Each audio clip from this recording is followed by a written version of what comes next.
Assalamualaikum warahmatullahi wabarakatuh.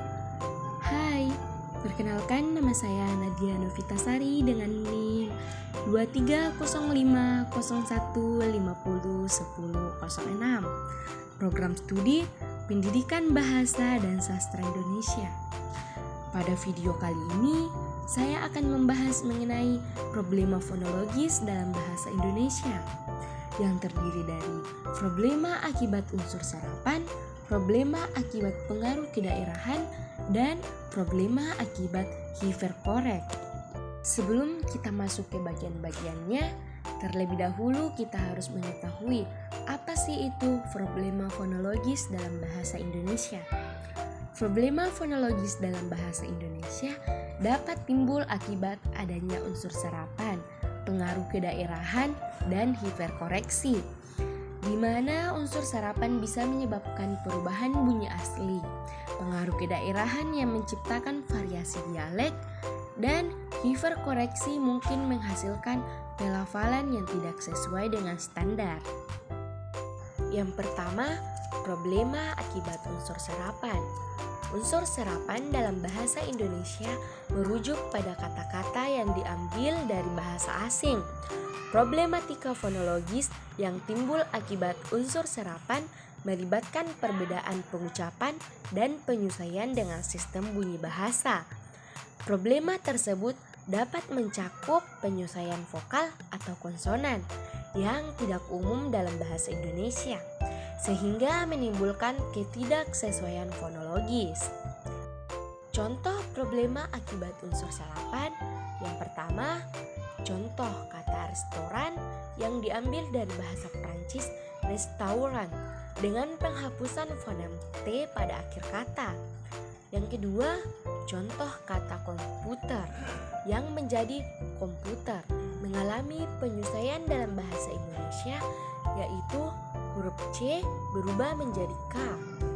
Yang kedua, ada problema akibat pengaruh kedaerahan. Problematika fonologis akibat pengaruh kedaerahan dalam bahasa Indonesia mencakup variasi pelafalan dan pengucapan kata-kata.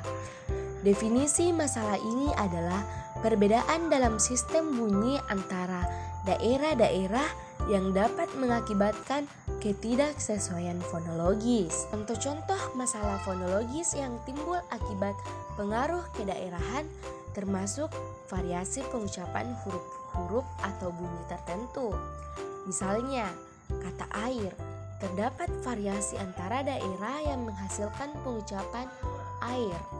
Kedua, kata rumah bisa diucapkan dengan variasi seperti bola di beberapa daerah seperti di Bugis. Yang ketiga, problema akibat hiperkorek. Hiperkoreksi adalah kecenderungan untuk mengucapkan atau mengeja suatu kata dengan benar atau secara etimologis. Meskipun sebenarnya pengucapan atau ejaan yang benar sudah berubah seiring waktu, problematika akibat hiperkorek terutama muncul dalam konteks fonologi di bahasa Indonesia. Contohnya, menyebutkan huruf E yang seharusnya bersuara sebagai E bisu. Contoh, ngetik seharusnya netik. Kedua, mengucapkan huruf H pada awal kata yang seharusnya diabaikan. Contoh, hukum menjadi hukum. Problematika ini menciptakan variasi dalam bahasa, di mana pengucapan atau pengejaan yang tidak sesuai dengan perubahan fonologis terjadi, di mana menghasilkan kebingungan dan ketidakkonsistenan dalam penggunaan bahasa Indonesia.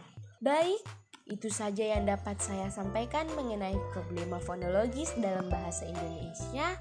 Apabila ada kesalahan mohon dimaafkan. Saya harap video ini dapat bermanfaat bagi teman-teman semua. Dan mari kita semua belajar fonologi karena fonologi itu seru dan asik. Terima kasih, saya tutup dengan ucapan wabillahi taufiq wal hidayah. Wassalamualaikum warahmatullahi wabarakatuh.